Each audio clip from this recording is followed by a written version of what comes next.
Hello, I'm Lawrence Chard. Welcome to our Chards Coin and Bullion Dealer YouTube channel. Our title today is Spot the Fake. And who have we got a photo of up there?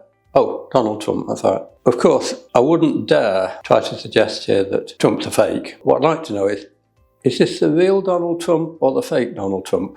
Answers on a postcard. Well, actually, answers in the comments below. And while I'm at it, if you like our videos or this video, you could subscribe and you could give it a thumbs up, and if you're a MAGA Republican you can give it a thumbs down, because if I actually told you what I really think of Donald Trump, which I might do in some future video, I think I'd get something like 77 MAGA Republicans posting down and voting it down and probably trolling me. Thank goodness that I live in the UK, not in America, because I'll be harder for them to reach. There we go, that's the politics spot done. But yes, today's video is actually going to be about fakes and misinformation. Now, why did Trump get in that? I don't know. Anyway, apparently it's almost exactly 12 years ago when we released our most popular video to date. 12 years, and it had 80,000 views, which is okay for a specialist subject, but it could be better. And its title, I think, was How to Spot a Fake, and this was about fake gold sovereigns and other coins. Some of our most popular videos are about how to detect fakes, fake sovereigns, fake all sorts of coins. But what bugs me a little bit is that when I try to inform people and help to educate people via YouTube videos or our blogs or other information on our site, yes, it gets looked at, some people query it, but we'll get other people out there that seem to know nothing at all about coins, or not much at any rate, and not much about gold, and they don't really know much about fakes, and they'll publish something and they'll get more views than us. Now, does that irk me that they get more views? Yes. Is that because I feel slighted or diminished or whatever it is? A little bit, but most of it because the misinformation is being spread to a huge number of people. And this is a video that I saw a few months ago, and this is by an antiques dealer in, I think it's in South Wales, somewhere in a small antiques shop. And his video is, actually, what's it called, Christian? What's his video called? The title of the video is How Can You Tell If an Antiques Gold Sovereign is Real? Beginner's Guide. It does say an antiques sovereign, doesn't it? With an S on the end for some strange reason. An antique sovereign, surely. But apart from that, I'm pedantic and I spot things like this. Like to get things right. Although, keen viewers usually spot at least one of my boobs. I should say mistakes. When we're doing videos, if I say boobs, people get overexcited. And it also says real or fake. Fake sovereigns and fake coins are real. You can see them, feel them, touch them, taste them, smell them. They're just not genuine. So the question should be, are they genuine or fake, not real or fake? The opposite of real in this sense, my sense is real, physical, really physically present, would be if they were virtual or imaginary. So that's pedantic point or gripe number one. So there we go. And in this video, the guy points out, I think basically it comes to 4 simple things you can do to actually learn to spot fake sovereigns. Oh, yes, he says, it's a lot of fake coins out there. Well, he's probably right there. And he says he's going to show some very, very simple steps on how to identify a fake and a real gold sovereign. Anybody can do it. Well, if he can do it, anybody can do it. You really do not need to be an expert. Well, this guy definitely is not an expert. And he gives a little background on himself. He's an antiques dealer that knows a little bit about coins. I mean, I'm not an antique dealer. I'm a coin dealer. I know a lot about coins. I don't know everything, and I'm not perfect. Oh, this one says I could be wrong. When I present information in the YouTube video and on our website, we want it to be absolutely correct. We don't want to be misinforming people, and our information is aimed at being accurate. So, what's the next bit on there? Here we have 2 seemingly real sovereigns. It means seemingly 2 genuine ones. We're going to show a still of this. We won't take any clips out of the video because I don't know how the copyright goes on that, but we can show you a still, And if you have a look at it, to my mind, it's blindingly obvious, and you could probably tell from 5 or 10 metres away that the 1913 coin is a fake, and it's an obvious fake. Seriously, I think a blind person could tell this just by feeling it. The other one is, okay, it's a genuine look in 1871, Victoria, Young Ed St George. And he goes on to ask, do you know which of these is fake and which is real? Well, the answer to anybody who's ever seen a gold sovereign or has got more than half a vein is you ought to be able to see which one is fake. It's the 1913. It looked like a joke coin or a Mickey Mouse coin. I'm suspecting it's made in China, and I reckon you can probably buy them on AliExpress for a couple of pounds. Maybe £3 with postage. Anyway, there you go. So, he says the first thing is the colour difference. Well, you can't always go by that, and he's right. He then goes on to say gold discolours or gets a patina when it is exposed to oxygen. Don't think that's true. Gold is very unreactive. And alright, if we're talking about gold sovereigns, they're only 22 karat gold, so there is some copper in them, and usually some silver, and the copper will tone or tarnish. Probably not exposure to oxygen, it's probably other things in the atmosphere. Probably not oxygen. But I'm nitpicking a little bit there. The point is he's explaining why, and he doesn't actually know why. And he's undoubtedly not very good at his chemistry. And he then goes, they're both quality fair enough. Well, I'd hate to disagree on that, but the 1913 one is awful. It's pathetic. You could get a 5-year-old kid to draw a picture of a sovereign and they'd come up with something better than that. However, he says, one is slightly thicker than the other. Well, yes, he will be right. I haven't got his coins in my hand.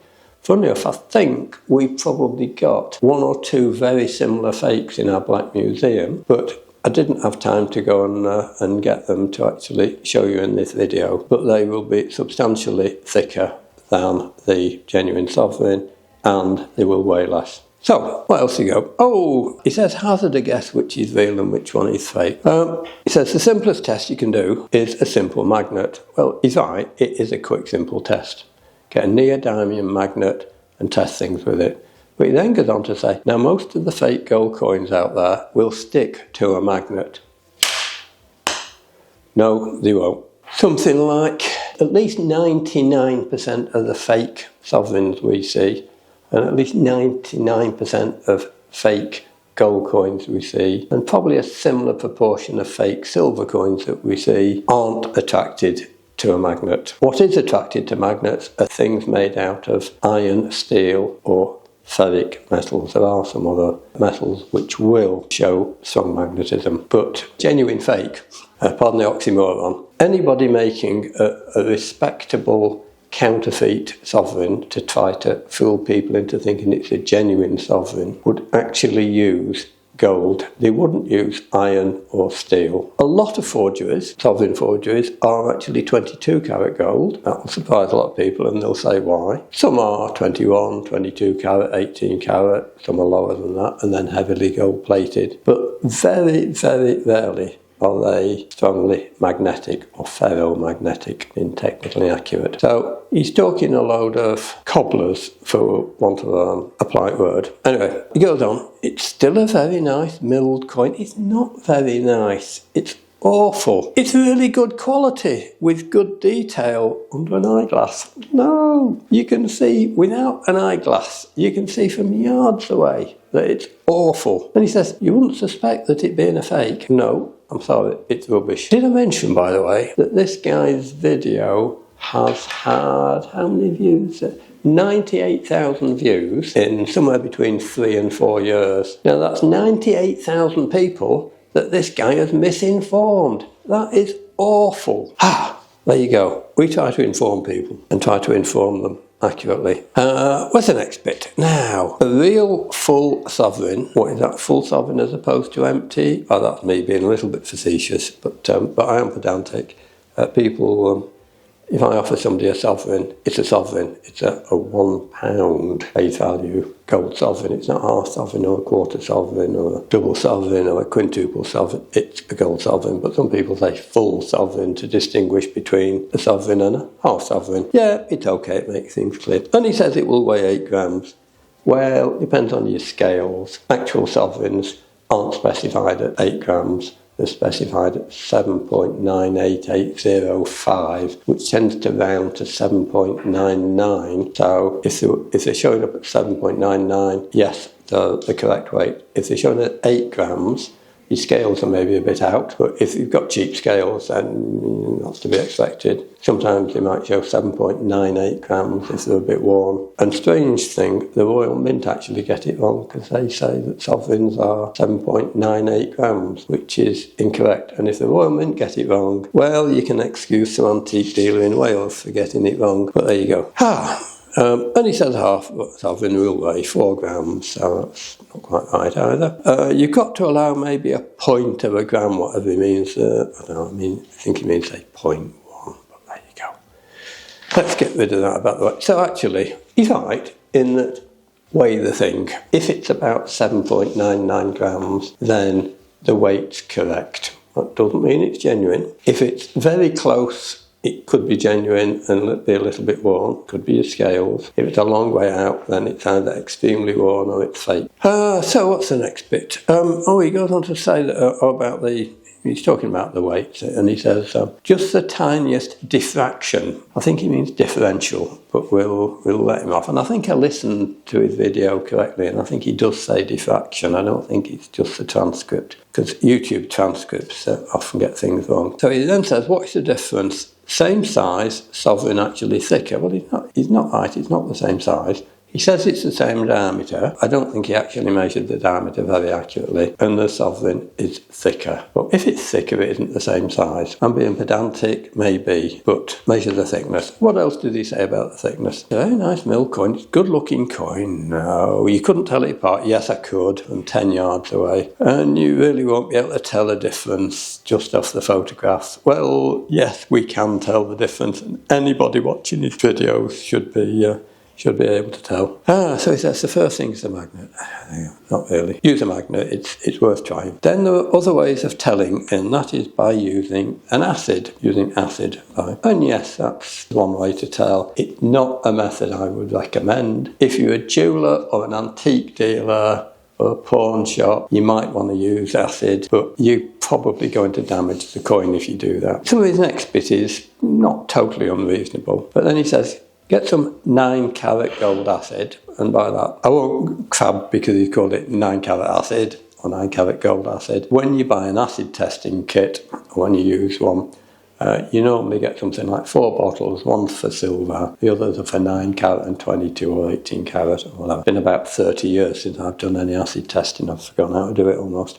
So you put some acid from the 9-carat bottle on the coin. He says, if it's a fake coin, it will froth up green. No. If it's base metal, it will probably froth up green. What causes the green is usually the copper content. And actually, I don't know what the acid is normally that's used. It's sulfuric or nitric. But you'll get copper nitrate, or you get copper salts, and they are green in general. So yes, if you do put some 9-carat acid on a gold sovereign and it froths up green, it is fake.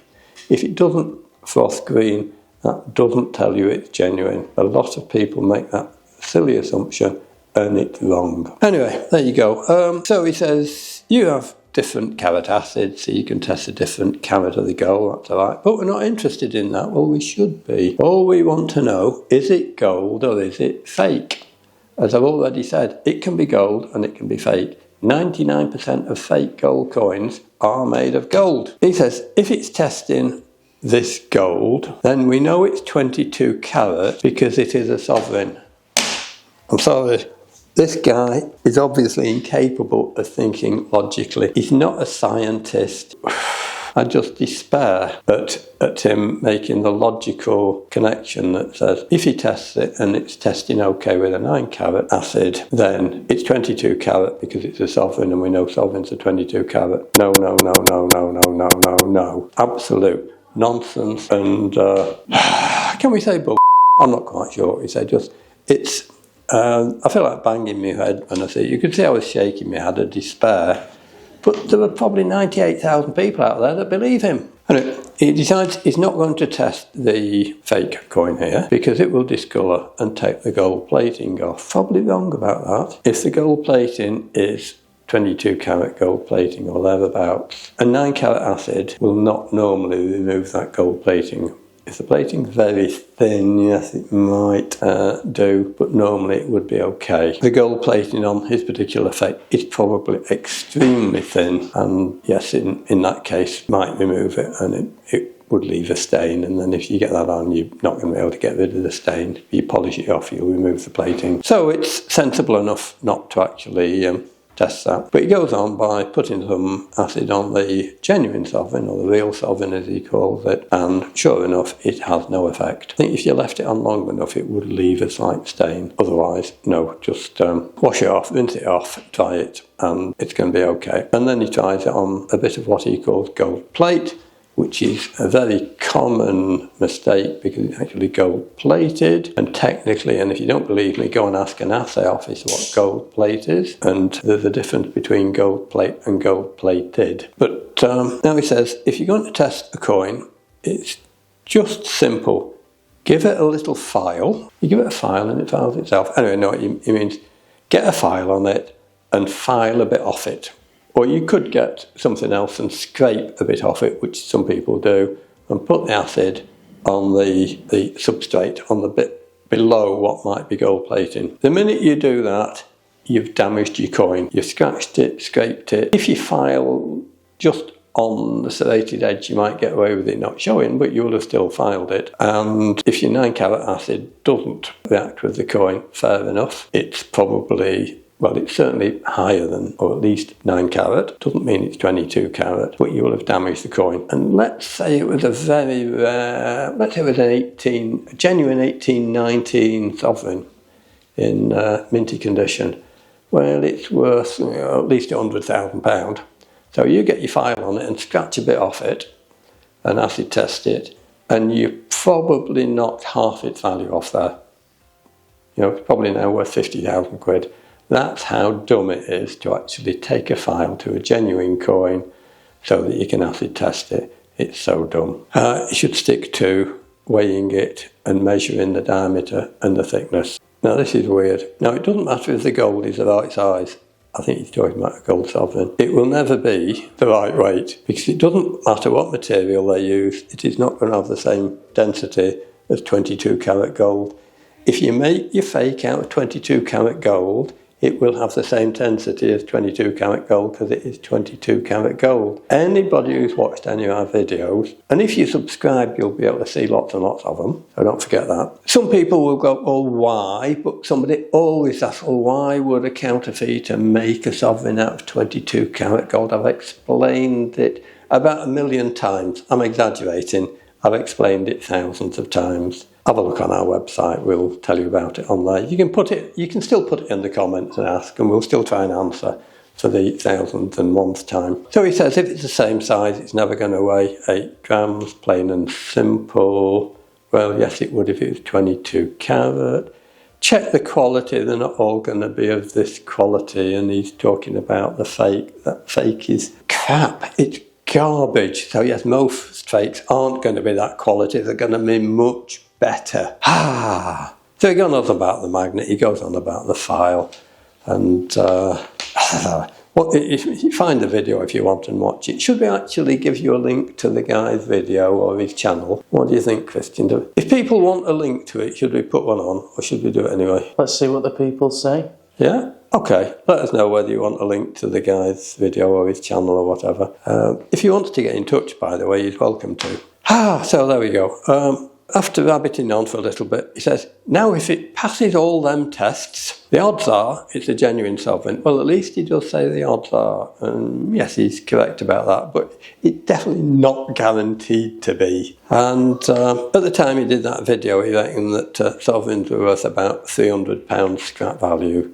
Today, the intrinsic value of a sovereign is around about £530. So he says, that's why I've done this video to show you how good the fakes are, but it doesn't show us how good the fakes are. It shows us how bad that particular fake are that he reckons is a good fake. It's really kind of pathetic, it's frustrating, and as I say, the worst thing is really the number of people it is misinforming. So, we need to wind up because I've been rabbiting on now for probably too long. We don't know what reaction we'll get to this video. Did I actually say we might have, how many Americans voted for Trump? I think it was around 77 million Americans voted for Trump. So if I were to suggest that, if I were to say anything sort of negative about Trump, we might have 77 million people getting on here and doing a thumbs down and saying this is awful. And we're in the UK. If we lived in the States, I don't think we'd dare doing this because we'd have, how many insurrectionists did he pardon? We'd have them all around here with axes and rifles and other firearms, and we'd be running for our lives and emigrating to Mexico or somewhere safe. So that's enough about Trump. We said give us a thumbs up or a thumbs down. We like to know. We honestly don't get many thumbs down. I don't know if the thumbs down thing works on YouTube because I've never seen any on our channel, so give it a go if you want. There we go. What else did we have to talk about, Christian? Well, I think it's important just to go back to the point of we're not making these videos to attack anyone. We're just making these videos to inform people, as I know that you feel like it's your job, obviously being in the coin industry for so long, that we need to inform people and help people make the right decisions and make sure that people are not taking this sort of thing as gospel that a lot of these people are putting these videos out and spreading this misinformation. So it's not a negative thing that we're trying to get across, it's just informing people to do their own research in the right avenue. That's interesting that you said that people will think it's gospel, but personally I don't believe a word in there either, so that'll get us more complaints. How many more people are going to be? But yes, I joked in there, of course, that don't we all have about attacking people? No, we do criticise people, and people that we criticise generally are some of our, I probably should say, fellow dealers, and by fellow I mean people who are also dealers like us, who publish misinformation and hype themselves up. And I don't agree with that. It's, to my mind, it's not honest. It's bamboozling, it's fooling people. We don't do it. We have a few principles that we work with. One is honesty, another is trust, ethics, transparency and value.